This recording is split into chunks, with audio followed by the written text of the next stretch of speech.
Hello, Amy White here with Worthy Written Words. Today we're in Doctrine and Covenants sections 121 verse 36.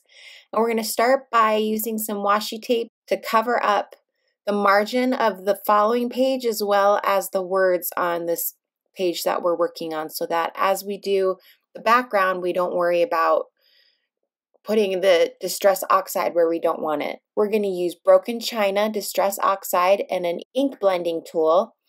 And it's really easy to do.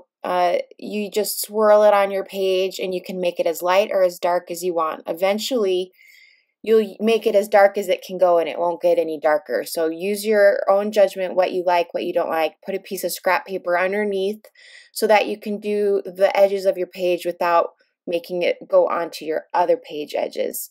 And we're just going to do this over the entire page so you can see how the washi tape is protecting the other page, and then around the words. If you don't have this distress oxide, you don't have to use it. You could use watercolors for your background. You could use pastels. You could use crayons, colored pencils, whatever you're most comfortable with and whatever you have on hand. I like to try out different mediums and learn how to use them, and so I mix the backgrounds up a lot. And so if you don't want to do it this way, you don't have to, but I will leave links in the video description if you do want to get your own distress oxide in this shade.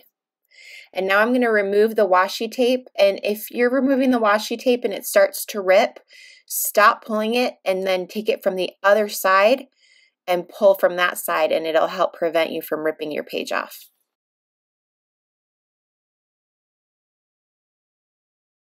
Now attach your outlet and a big flash behind it to the top of your margin.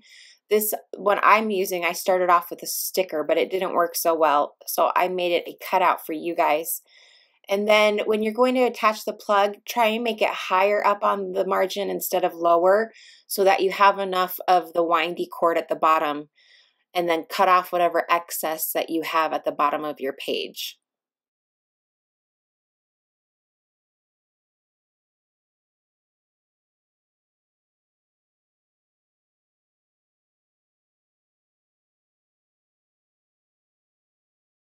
Then I'm going to attach the big clear sticker on top of the footnotes and the cord.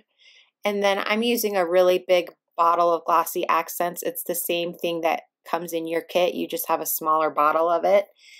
And I'm going to start at one end of my plug and just continue to work my way down. This should take at least 30 minutes to dry doing it on paper. And I even put my washi tape roll or something underneath the page afterwards to kind of level it so that it won't run as it dries. And I'm going to do the entire cord, all of it, as well as at the end I'm going to flip it around and do the outlet.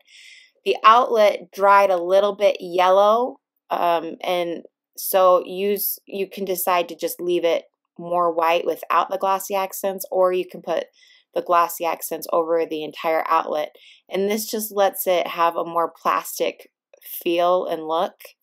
And then I even went in and did the little cords in between the letters, little dots in there, so that the whole thing was covered.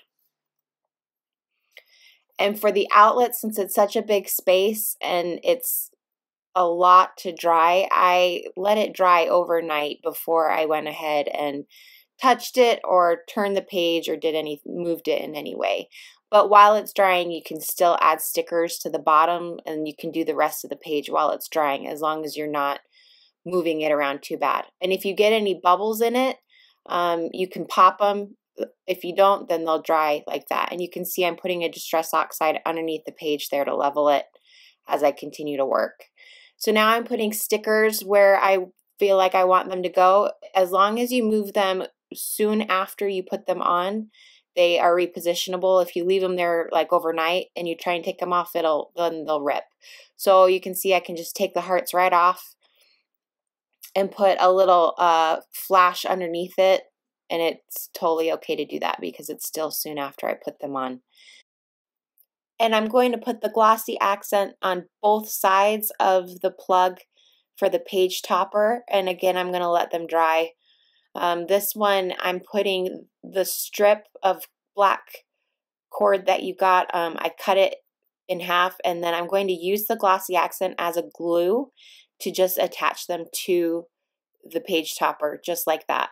And what I forget to do here is to put a paper clip with these as well. So when you're doing this part, go ahead and glue your paper clip top to that before you attach both sides to it. So here I'm adding the glossy accents again because I forgot the paper clip, and I'm adding it in there and then closing it so that you have a plug page topper. And it's really cute. There's a heart on one side and it looks like a little plug. And then I'm going to attach that now that it's all dried at the top of my page. You can see that it doesn't bleed through. None of that bled through to the other side. I'm going to attach the power topper with a glue stick, and I made it so that the top little bit of the word was sticking up above the page as well, off the page. And then I put a little flash sticker underneath the power as well. The last thing I'm going to do is use a red glaze pen from Sakura, and I'm going to use this to highlight verse 36, which is talking about the powers of heaven, and it's what this page is all about. And then after that, I'm also going to use this pen to outline the hearts to give them a little bit more 3D effect and also unify the stroke that's on the outside of those hearts. And that's it, we're done. Be sure to subscribe and we'll see you guys next time. Bye.